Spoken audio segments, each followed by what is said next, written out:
Hi friends, welcome to most of life channel. இன்றைக்கி நம்ம என்ன பார்க்க போகிறோம்னா ஒரு சூப்பரான காம்போ டிஷ் தாங்க பார்க்க போகிறோம். வெஜ் புலாவ் வித் பெப்பர் காளான் எப்படி செய்கிறதுன்னு பார்க்கலாம். நம்ம சேனலில் நீங்கள் இன்னும் சப்ஸ்கிரைப் பண்ணாமல் இருக்கீங்கன்னா சப்ஸ்கிரைப் பண்ணிக்கோங்க.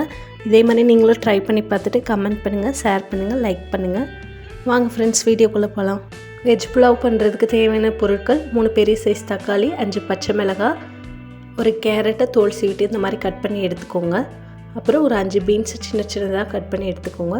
அப்புறம் 5 பெரிய சைஸ் வெங்காயத்தை இந்த மாதிரி ஸ்லைஸாக கட் பண்ணி எடுத்துக்கிட்டேன். அப்புறம் ஒரு கொத்து கருவேப்பிலை, அப்புறம் ஒரு கைப்பிடி அளவு கொத்தமல்லி, புதினாவை எடுத்துக்கோங்க. எல்லாத்தையுமே க்ளீன் பண்ணி நல்லா கழுவி எடுத்துக்கோங்க. அப்புறம் ஒரு முடி தேங்காவை இந்த மாதிரி ஸ்லைஸாக கட் பண்ணி எடுத்துக்கோங்க.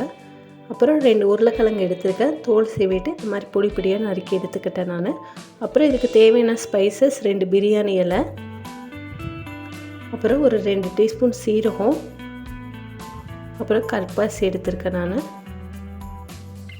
அப்புறம் 5 பட்டை எடுத்திருக்கேன். அப்புறம் ஒரு டீஸ்பூன் சோம்பு, சீரகம் எடுத்துக்கோங்க. இப்போ புலாவ் ரைஸுக்கு தேவையான இஞ்சி பூண்டு பேஸ்ட்டு ரெடி பண்ணிடலாம். நம்ம நல்லா ஃபைன் பேஸ்ட்டாக அரைச்சி எடுத்துக்கோங்க. அதுக்கப்புறம் நம்ம எடுத்துக்கிட்ட ஸ்பைசஸ்ஸு, அப்புறம் சில்லு எடுத்து வச்சுருக்க தேங்காய், கொத்தமல்லி, புதினா, பச்சை மிளகாய், தக்காளி இதெல்லாம் மிக்ஸி ஜாரில் போட்டு நல்லா ஃபைன் பேஸ்ட்டாக அரைச்சி எடுத்துக்கணும். நம்ம அரைச்சி எடுத்துகிட்டு இந்த ஸ்பைசஸ்லாம் நம்ம சாதத்தில் சேர்த்து செய்யும்போது டேஸ்ட் ரொம்பவே நல்லாயிருக்கும்.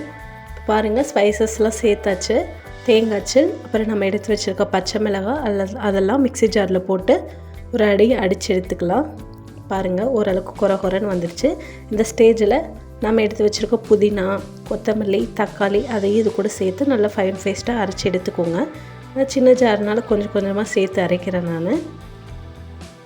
கொஞ்சமாக தண்ணி ஊற்றி அரைச்சிக்கோங்க, இல்லைன்னா நமக்கு அரைப்படாது.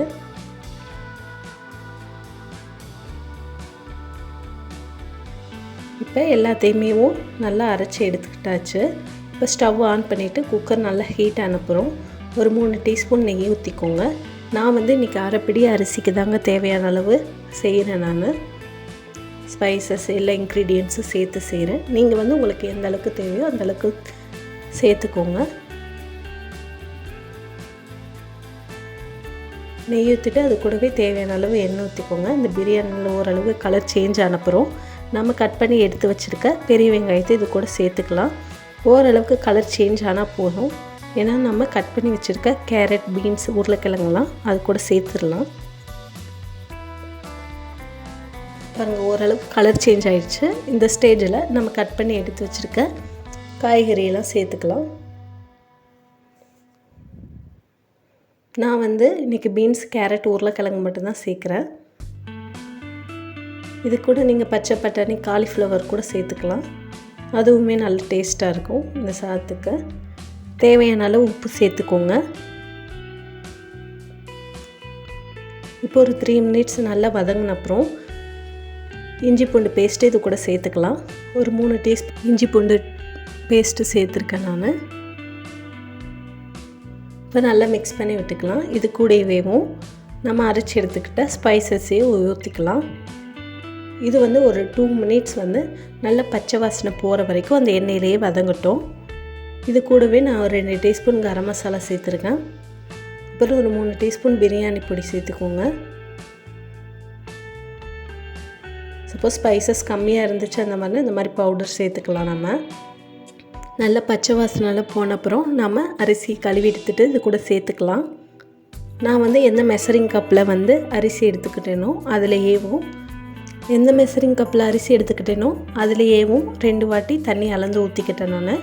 இப்போ உப்பு பார்த்துடலாம். நம்ம உப்பு கம்மியாக இருந்துச்சு அந்த மாதிரினா சேர்த்துட்டு குக்கரை மூடிடலாம். நம்ம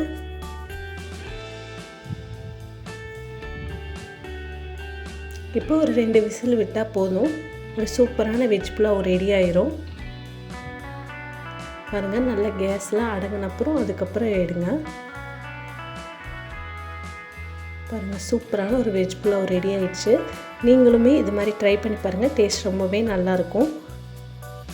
அடுத்து பெப்பர் காளான் எப்படி ரெடி பண்ணுறதுன்னு பார்த்துக்கலாம். நான் நல்ல காளானை க்ளீன் பண்ணிவிட்டு கட் பண்ணி எடுத்துக்கிட்டேன். அதுக்கப்புறம் ஒரு 2 தக்காளியை இந்த மாதிரி பொடி பொடியாக நறுக்கி எடுத்துக்கிட்டேன். ஒரு பெரிய சைஸ் பெரிய வெங்காயத்தை இந்த மாதிரி ஸ்லைஸாக கட் பண்ணி எடுத்துக்கோங்க. அதுக்கப்புறம் நல்லா வானல் ஹீட் ஆன அப்புறம் தேவையான அளவு எண்ணெய் ஊற்றிக்கலாம். அதுக்கப்புறம் வெங்காயத்தை இது கூட சேர்த்துடலாம். வெங்காயம் ஓரளவுக்கு கலர் சேஞ்ச் ஆகணும், நல்லா பொன்னிறமாக வரணும். இது கூட நான் சோம்பு, சீரகம், தக்காளியை போட்டு நல்லா மிக்ஸி ஜாரில் அரைச்சி எடுத்துக்கிட்டேன். ஒரு பேஸ்ட்டாக ரெடி பண்ணிக்கலாம்.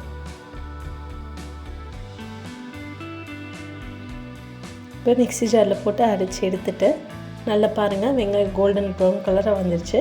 இந்த ஸ்டேஜில் வந்து இஞ்சி பூண்டு ஒரு 2 டீஸ்பூன் நான் சேர்த்துக்கிட்டேன். இது ஓரளவுக்கு பச்சை வாசனை போன அப்புறம் நம்ம ஆல்ரெடி ரெடி பண்ணி வச்சுருக்க பேஸ்ட்டை இது கூட சேர்த்துக்கலாம். இந்த பேஸ்ட்டில் சோம்பு, சீரகம், தக்காளி இது 3ஐயும் அரைச்சி பேஸ்ட்டாக சேர்த்துக்கிட்டேன் நான். அப்புறம் தேவையான அளவு உப்பு சேர்த்துக்கோங்க. தக்காளியோட பச்சை வாசனைலாம் போகணும். போன அப்புறம் ஒரு 1/2 டீஸ்பூன் மஞ்சள் தூள், ஒரு 2 டீஸ்பூன் மிளகாய்த்தூள் சேர்த்துருக்கேன் நான். அப்புறம் ஒரு 1 டீஸ்பூன் கரம் மசாலா சேர்த்துக்கோங்க.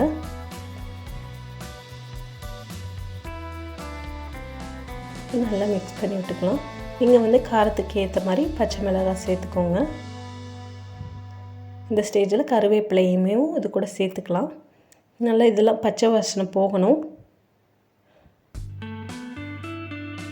அதுக்கப்புறம் இது கூடவே நம்ம க்ளீன் பண்ணி எடுத்து வச்சுருக்க காளானை சேர்த்துக்கலாம்.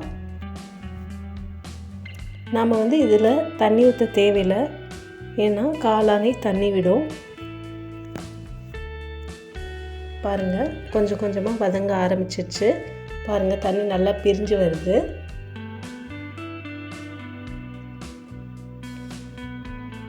பாருங்கள் காளான்லாம் நல்லா வெந்துருச்சு.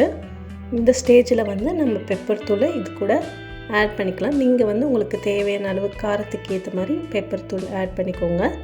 அப்புறம் புதினா கொத்தமல்லியை வந்து லாஸ்ட்டாக வந்து இது கூட ஆட் பண்ணிவிட்டு பெப்பர் தூளையும் அப்படியே சேர்த்துக்கலாம். நம்ம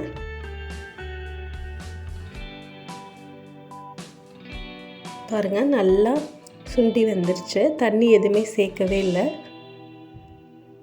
இந்த மாதிரி ஸ்டேஜ் வந்தப்புறம் ஸ்டவ் ஆஃப் பண்ணால் போதும். ஒரு சூப்பரான பெப்பர் காளான் ரெடி ஆகிடுச்சு. இப்போ வந்து வெஜ் புலாவ் கூட சேர்த்து பெப்பர் காளானையே சர்வ் பண்ணிக்கலாம்.